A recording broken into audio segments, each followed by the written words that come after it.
আজি আমাৰ দতমা block committee BPF দলৰ উদ্যোগত যিটো নিৰ্বাচনী সভা এইটো খুব ভাল পজিটিভ সকলো জাতি জনগোষ্ঠী আহিছে আৰু আমি আশাবাদী দতমা সমষ্টি হিচাপে বিপিএফ 100% জিকিব ইয়াত কোনো দলে নোৱাৰে আৰু প্ৰকাশ বসুমতাৰীক আমি ঘোষণা কৰিছোঁ মানে বিটিচিত ইএম আমি বনাই দিম আগতেও ঘোষণা কৰিছোঁ এইবাৰো আজিও মই ঘোষণা কৰিছোঁ মুঠতে প্ৰকাশে ইএম হ'ব 100% আৰু জিকাটোতো 100% বাস কালি ক্যান্ডিডেট ডিক্লেয়াৰ দিব 31 তাৰিখ কোকৰাঝাৰতে দিব ক'ৰবাত দিম আপোনালোকে পাব চিন্তা কৰিব নালাগে মই দিম মুঠতে দে ছেকেণ্ড কিবাটো অহাকালি হ'ব আপোনালোকক মাতি মই দিম জায়গাটো ইয়াত হয় না ক'ত হয় মই ক'ম আপনি ঘুরে আছে কি দেখিলে আমাৰতো খুব ভাল বিপিএফ দল হিচাপে এই বিটিসি নিৰ্বাচনত আমাৰ পজিশন খুব ভাল 1 নম্বৰত আছে আমি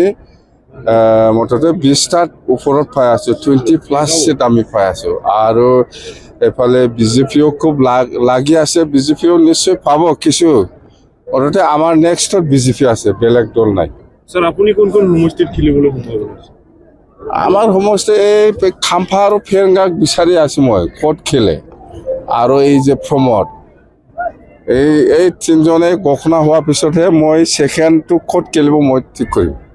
এই তিনিজনক লাগে মোক হেৰেঙাটো টিকেট হৈছে স্যাৰ হেৰেংগাটো এই বাউখুঙে আৰু একটা খেলিব না বাউখুঙেতো তাৰ নমুনা সিটো ইয়াত নোৱাৰে প্ৰমোদ বড়ো ক'ত খেলে কৈবাৰীত খেলে না দতমাত খেলে না গড়েশ্বৰত খেলে তাতেই প্ৰমোদ বড় এগেইনষ্টত আপনি খেলব আৰামত খেলিব তাক হাৰাব লাগিব না দে হ'ব থেংক ইউ ইউনিফিকেশনৰ ক্ষেত্ৰত ইউনিফিকেশন এইটো ষ্টপ এতিয়া আপোনাৰ মহিলাৰ কাৰণে ইউনিফিকেশন হ'ব কোন কয় এইটো আপচু কয় বছৰ আপচু শেষ কেনেকৈ চিন্তা কৰিছে কি ভাবে তো ভাল অনুভৱ আমি দতমা সমষ্টি হিচাপে আমাৰ বিভিন্ন জাতি জনগোষ্ঠীৰ মানুহবিলাকে আমাক সহায় কৰিব নিশ্চয় আমি জিকিবলৈ মই সক্ষম হ'ম বুলি মই দাবী কৰিব পাৰোঁ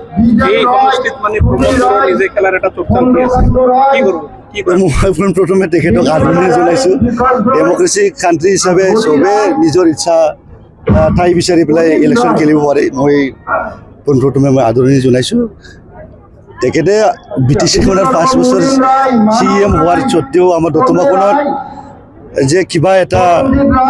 তাৰ চমক ইয়াৰ সৃষ্টি কৰিব পাৰিব মই তেনেকুৱা ভবা নাই দতমা সমষ্টিখনৰ মানুহবিলাকে বা মানুহে বা গাৰ্জেনসকলে বা এই সচেতন ব্যক্তিসকলে জাতীয় সংগঠন বা আমাৰ আন্দোলনৰ লগত জড়িত থকা ব্যক্তি এতিয়ালৈকে গুচি যোৱা নাই চবেই আছে তো ইয়াত প্ৰমোদ বড়ো ডাঙৰীয়া ইয়াত আহি পেলাই কিবা এটা চমক সৃষ্টি কৰিবলৈ তেখেতে সক্ষম হ'ব বুলি মই নাভাবোঁ তো ইয়াৰ কাৰণে মই ভাবিছোঁ আমাৰ ইয়াৰ এইখন অঞ্চলৰ বিভিন্ন জাতি জনগোষ্ঠী আমাৰ বিপিএফ ৰাজনীতি দলৰ লগত বিগত যোৱা 2005ৰ পৰাই আছে এইবাৰো থাকি যাব তো ইয়াৰ কাৰণে মই দাবী কৰিব পাৰোঁ যে বিপিএফৰ কেণ্ডিডেট হিচাপে আগ্ৰমা মৌলিয়া ছাৰ মোক আৰু আমাৰ নাংগাল ছবিৰ প্ৰতি মৰম আশীৰ্বাদ সদায় আছে আৰু বিগত দিনতো থাকিব ইয়াৰ কাৰণে মই এই 8 দতমা সমষ্টিৰ পৰা মই জিকি যোৱাটো 100% খাটাম বুলি মই দাবী কৰিব বিজেপিও ক্যান্ডিডেট দিব এখন সমষ্টিত তো ঠিকই আছে বিজেপি দিলেতো আমাৰ হ'ব আছে হয় বিজেপি কেণ্ডিডেট দিলে আমি আদৰণিহে জনাব বেছিকৈ আদৰণি জনাব বিজেপি খেলিলে আমাৰ ভোটটো ইনটেক থাকি যাব এই APB খেলক বিজেপি খেলক কংগ্ৰেছ খেলক কোনোবা নিৰ্দলীয় খেলক বিৰাট ভাল কথা আমি আদৰণি জনাইছোঁ আমি বিপিএফ হিচাপে আমাৰ বিপিএফৰ ভোটাৰ ইনটেক আছে বিভিন্ন জাতি জনগোষ্ঠী বিগত যোৱা 2005ৰ পৰা তেনেকৈ সহায় সহযোগিতা পাই আহিছোঁ এইবাৰ বেছিকৈ আমি সহায় সহযোগিতা পাম বুলি মই আশা ৰাখিছোঁ আৰু জিকাটো 100%। যিকোনো খবৰৰ বাবে যোগাযোগ কৰক 7099017330 লগতে 7099017110 নম্বৰত।